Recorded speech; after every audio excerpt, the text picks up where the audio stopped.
Hi Vineel గారు. Hi జయ్ గారు. నమస్తే. నమస్తే అండి. వినీల్ గారు, కాన్స్టిపేషన్ మలబద్ధకం, ఈ సమస్యని మనం 100కి దాదాపు ఒక 80% తీసుకోవచ్చేమో. సహజంగా మనం చిన్నపిల్లల్లో చూస్తాం, కానీ ఇవాళ రేపు చిన్నోళ్ళు లేదు పెద్దోళ్ళు లేదు, ప్రతి ఒక్కరూ కూడా మోషన్ ఫ్రీగా అవ్వట్లేదని చాలామంది ఫీల్ అవుతూ ఉంటారండి. అసలు దీనికి ముందు రీజన్ ఏంటి చెప్పండి, దాని తర్వాత సబ్జెక్ట్లోకి వెళ్తాను. మీ ఒపీనియన్. అసలు మీ క్వశ్చన్స్ నాకు డైరెక్ట్ షూట్ చేసినట్లు ఉన్నాయి. Very good question. ఈ క్వశ్చన్ నన్ను ఎవరు అడగలేదు. మనకి ఇది వరకు రోజుల్లో ఇన్ని ప్రాసెస్డ్ ఫుడ్స్ లేవు. మైదా మనం ఇప్పుడు యూజ్ చేస్తున్న దాంట్లో అసలు మనం పాత రోజుల్లో చూసుకుంటే అసలు మైదా యూజ్ చేయటమే చాలా తక్కువ ఉంది. ఓకే. కొన్ని ఫుడ్స్ వల్ల డెఫినెట్గా కాన్స్టిపేషన్ లేని వాళ్ళకు కూడా కాన్స్టిపేట్ అయ్యి వాళ్ళకి ప్రాబ్లం వచ్చేస్తుంది. సో ఒక సర్టన్ ఫుడ్స్ అంటే ఆ ప్రాబ్లం ఉండేవాళ్ళు కొన్ని ఫుడ్స్ని అవాయిడ్ చేయాలి. ఓకే. ప్రాబ్లం లేని వాళ్ళు కూడా ఆ టైంలో అంటే ఆ ఫుడ్ తిన్న టైంలో వాళ్ళు మోషన్ ఇష్యూస్ కానీ స్టమక్ ఇష్యూస్ కానీ గ్యాస్ట్రిక్ ఇష్యూస్ కానీ డెఫినెట్గా ఫేస్ చేసి. ఫర్ ఎగ్జాంపుల్ అంటే ఏం చెప్తారు? ఫుడ్ బ్రీఫ్గా అంటే మైదా ఒకటి, మైదా బ్రెడ్ తిన్నా కూడా కాన్స్టిపేషన్. పిజ్జా, బర్గర్స్, అంటే ఫాస్ట్ ఫుడ్స్ అన్నీ, అంటే కొన్ని ఫుడ్స్ అంటే హార్డ్ టు డైజెస్ట్ ఆ ఫుడ్స్ కూడా. బిర్యానీ తిన్నా కూడా కొంతమందికి constipation. So body to body change ఉంటుందండి. అవునా? ఓకే. కొంతమందికి కొన్ని తింటే బాగానే ఉంటుంది, కొంతమందికి ఐబిఎస్ ప్రాబ్లం కూడా వస్తుంది, అంటే ఓవర్గా మోషన్స్ అవ్వటం. డిపెండ్స్ వాట్ ఇంగ్రీడియంట్స్ కుక్ చేసేటప్పుడు యూస్ చేసిన ఇంగ్రీడియంట్స్ని బట్టి మీకు కాన్స్టిపేషన్. అంటే కొన్ని ఫుడ్స్ పడకపోవటం వల్ల లూజ్ మోషన్స్ కూడా అవుతాయి. ఓకే. మామూలుగా మనం పిల్లల్ని కానీ లేకపోతే ఆఫీస్కి వెళ్ళే వాళ్ళని కొంతమందిని తీసుకుంటే మోషన్ని పాస్ చేయరు, ఆపుకుంటారు, బయట వెళ్ళటానికి కొంచెం నర్వస్గా ఫీల్ అయ్యి. ఇలా ఫ్రీక్వెంట్గా చేస్తూ ఉండటం వల్ల కూడా కాన్స్టిపేషన్లోకి వెళ్ళిపోతుందంటే అది అలా ఉంటుందా? బాడీ చెప్పాను కదండి, మెయింటెనెన్స్ ఎలానో అడాప్షన్ ఎలానో అలా అడాప్షన్ బాగా చేస్తుందండి. మనం ఏది అడాప్ట్ చేసుకుంటే డెఫినెట్గా దాని రియాక్షన్ కంపల్సరీ ఉంటుంది. This is a great mechanical body. Okay. మీరు ఏది అడాప్ట్ చేసుకుంటే, మీరు పాజిటివ్నెస్ని తీసుకుంటా ఉంటే అది కూడా రోజు తీసుకుంటా ఉండాలి, అప్పుడే అది రోజు అలవాటు చేసుకుంటుంది. నెగిటివ్నెస్ని తీసుకుంటే అది రోజు నెగిటివ్నెస్ ఉంటుంది. సో మీరు ఏది తీసుకుంటున్నారో మీ బ్రెయిన్లోకి ఏది వెళ్తుంది అనే దాన్ని బట్టే మీ బాడీ రియాక్ట్ అవుతుంది. దాన్ని అలా ఆపుకోవటం వల్ల ప్రిపేర్ అయిపోద్ది. ఆపేయంగానే తన టైమింగ్స్ని చేంజ్ చేసేసుకుంటుంది. సో చేంజ్ చేసుకోవటం వల్ల వాళ్ళకి ఆల్మోస్ట్ అబ్నార్మల్ టైమింగ్స్ చేంజ్ అయిపోయి ప్రాబ్లం స్టార్ట్ అయిపోద్ది. ఇబ్బందులు ఎలా ఉంటాయి వినీల్ గారు? అంటే కాన్స్టిపేషన్ వల్ల మన బాడీ ఎలాంటి రియాక్షన్స్ ఇస్తుంది? ఏవి తినకపోయినా లావ్ అవుతాం. ఎగ్జాక్ట్లీ. లావ్ అయితే ఆబ్వియస్గా ఫ్యాట్ పెరుగుతుంది. సో ఫ్యాట్ పెరగటం వల్ల అన్ని ప్రాబ్లమ్స్ వస్తాయి.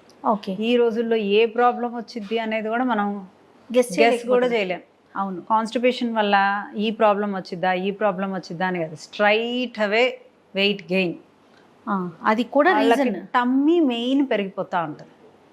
ఓకే. గ్యాస్ట్రిక్ ఇష్యూ ఉన్నా కాన్స్టిపేషన్ ఇష్యూ ఉన్నా మన మినిమం వీక్లో ఒక 4-5 days ఆ కాన్స్టిపేషన్ రిలీవ్ అవ్వడానికి కొన్ని ఫుడ్స్ని కొన్ని క్యాలరీస్ని దానికి కేటాయించి తీసుకుంటే మనకు హెల్దీ స్టమక్ అనేది ప్రోబయోటిక్స్ ప్రీబయోటిక్స్ ఇవన్నీ కరెక్ట్గా మనం స్టమక్కి అందిస్తే డెఫినెట్గా దీన్ని మనం రివర్స్ చేసుకోవచ్చండి. డెఫినెట్గా రివర్స్ చేసుకోవచ్చు. నా డైట్లో నేను చేసేది అది. నేను నా కన్సల్టేషన్స్లో గ్యాస్ట్రిక్ ఇష్యూ ఉందా కాన్స్టిపేషన్ ఇష్యూ ఉందా అనేది కంపల్సరీ అడుగుతాం. ఓకే. అది those both are major issues for weight gain. Gastric వల్ల నా గ్యాసే కదా అనుకుంటారు, that is a main issue. ఒక సైడ్ కాన్స్టిపేషన్ తీసుకుంటే ఇంకో side the other phase of thing is gastric. చాలా మందికి తెలియని విషయం. మన స్టమక్లోకి మనకు ఫుడ్ వెళ్ళిన తర్వాత అది డిస్టర్బ్డ్గా ఉంటే స్టమక్లో దానిలో అబ్జార్ప్షన్ రేటు కూడా ఆ న్యూట్రియన్స్ అబ్జార్ప్షన్ రేటు కూడా నిల్ అయిపోతాయి. అవన్నీ చాలా వరకు ఫ్యాట్ కింద కన్వర్ట్ అయిపోతాయి.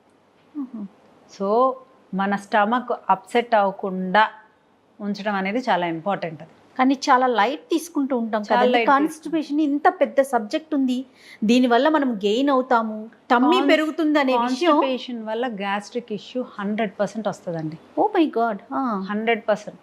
ఓకే, చాలా మందికి గట్ ఫుడ్ తినటం వల్ల నాకు పడట్లేదు, నాకు ఈ విషయం తినటం వల్ల పడట్లేదు అంటే యూ టేక్ మీన్స్ చక్కగా మిరియాల రసం ఉంది, చక్కగా 1 టీ స్పూన్ ఆముదంతో తాలింపు వేసుకున్నారనుకోండి, అదొక చిట్కా. ఓకే. అంటే చాలామందికి కీరా, రా వెజిటబుల్స్, రా సలాడ్స్ తీసుకోవటం వల్ల స్టమక్ అప్సెట్ అవుద్ది, గ్యాస్ట్రిక్ కూడా రాకూడదు. మీ బాడీ ఎలా రియాక్ట్ అవుతుంది అనేది మీకు మాత్రమే తెలుస్తుంది. అవును. ఎదుటి వాళ్ళకన్నా, ఒక డాక్టర్ కన్నా, లేకపోతే ఒక న్యూట్రిషనిస్ట్ కన్నా మీ బాడీ మీరే, you are the doctor of your body. Yes. So మీకు ఆ సలాడ్స్ తింటున్నప్పుడు మీ స్టమక్ అప్సెట్ అయిందా లేదా అనేది మీరు చెక్ చేసుకోవాలి. ఒకరికి పడవచ్చు, ఇంకొకరికి పడకపోవచ్చు. అలాంటప్పుడు you need to find some other ways. చక్కగా కషాయాలు తాగొచ్చు.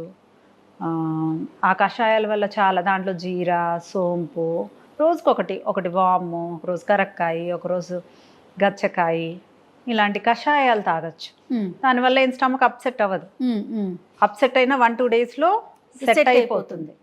సో మనకేది పడుతుంది, మనకేంటి అనేది you need to analyse your self. మన బాడీ మనకి చెప్తుందండి. మీ టమ్మీ మీకు చెప్తుంది. Okay. Your tummy reflects. Me tummy బాగుంటేనే మీరు బాగుంటారు, మీరు హ్యాపీగా ఉంటారు. కాన్స్టిపేషన్ వల్ల ఆ స్టమక్ పెయిన్, ఆ డిస్కంఫర్ట్, ఇలా కూర్చున్నప్పుడు కూడా లోపల మనకి ఎక్కడో డిస్కంఫర్ట్ అనేది మనం ఫీల్ అవుతూనే ఉంటాం. తర్వాత నేను స్కిన్ కూడా చెప్పేస్తుంది, ర్యాషెస్ వస్తాయని విన్నానండి, కరెక్టేనండి? కొంతమందికి వస్తాయి, కొంతమందికి రా. అలా రాని వాళ్ళకి కాన్స్టిపేషన్ లేదు అంటానికి లేదు. ఓకే. కొంతమందికి వస్తాయి. ఆ గట్ ఇష్యూస్ వల్ల, అంటే వాళ్ళ కాన్స్టిపేషనే కాదు, గట్ ఇష్యూస్ కూడా చాలా ఉంటాయి. ఓకే. యూ నీడ్ టు, మీ గట్ బాగుంది అంటే మీ హెల్త్ బాగున్నట్లండి. 80% gut health important. Okay. Gut health బాగాలేకపోతే వెయిట్ లాస్ అవ్వరు, మీరు హెల్దీ. ఎలా అనలైజ్ చేయాలి?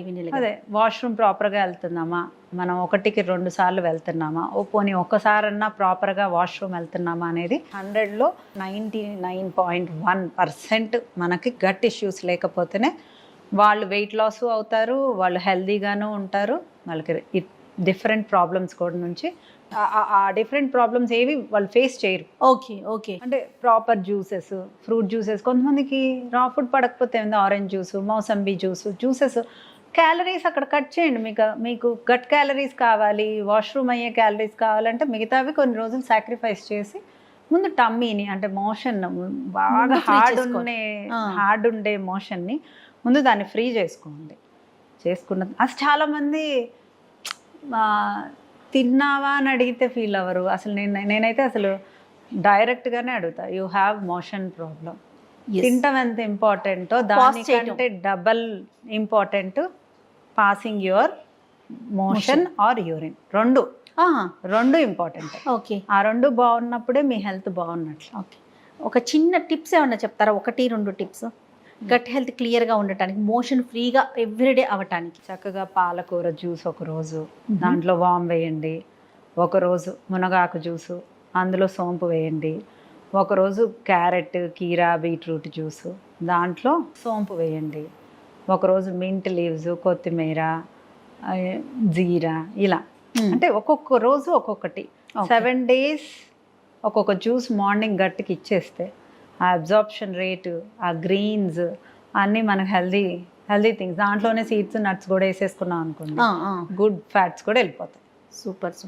కాన్స్టిపేషనే కదా అని లైట్ తీసుకున్నామంటే స్కిన్కి సంబంధించి వెయిట్ గెయిన్ అవ్వటం ప్లస్ టమ్మీ రావటం. స్కిన్ ఈజ్ నథింగ్ అండి. మన హెల్త్ ఇష్యూస్ ఎన్ని వస్తాయో. అసలు గట్ బాగాలేకపోతే you can't even concentrate on work. చిరాకు, ఫోకస్డ్గా ఉండలేరు, చిరాకు ఉంటుందండి డెఫినెట్లీ. ఓకే. పెయిన్ ఉంటుంది. They have continue. పిల్లల్లో ఉంటే ఏం చేయాలి అండి? వాళ్ళకి తెలియదండి అసలు. అది మనం పేరెంట్స్ వాళ్ళకి గట్ ఫుడ్ ఇస్తున్నామా లేదా అనేది వాళ్ళు కంపల్సరిగా మానిటర్ చేసుకుంటూ పిల్లలకి అది అలవాటు చేయాలి. అంటే ఇప్పుడు అలవాటు చేయండి, సలాడ్స్ ఇప్పుడు అలవాటు చేయండి. పెద్ద అయ్యాక వాళ్ళు ఒకవేళ నాకు కాన్స్టిపేషన్ ఉంది, నేను సలాడ్స్ తినాలి అని అప్పుడు తెలిసిన స్టమక్ యాక్సెప్ట్ చేయదు. ఓకే. చిన్నప్పటి నుంచి అవకాడో తింటే మనకేం కాదు. సడన్గా కొంతమందికి నేను అవకాడో ఇస్తే నేను కంపల్సరీగా ఆప్షన్ ఇస్తా. ఆ అవకాడో ఇవ్వటం వల్ల వాళ్ళకి స్టమక్ పెయిన్ వస్తుంది. కొంతమందికి అయితే గ్యాస్ట్రిక్ ఇష్యూ భయంకరంగా వస్తుంది అవకాడో తింటే. చిన్నప్పటి నుంచి ఏది తిన్నాము అనేది అంటే బాడీకి అన్నీ అలవాటు చేయాలండి. రైట్, అప్పుడే క్లియర్గా ఉంటుంది. Thank you so much Vineel గారు. నమస్తే. నమస్తే. సుమన్ టీవీలో మీ పర్సనల్ అండ్ బిజినెస్ ప్రమోషన్స్ కోసం కింది నెంబర్కి కాంటాక్ట్ చేయండి.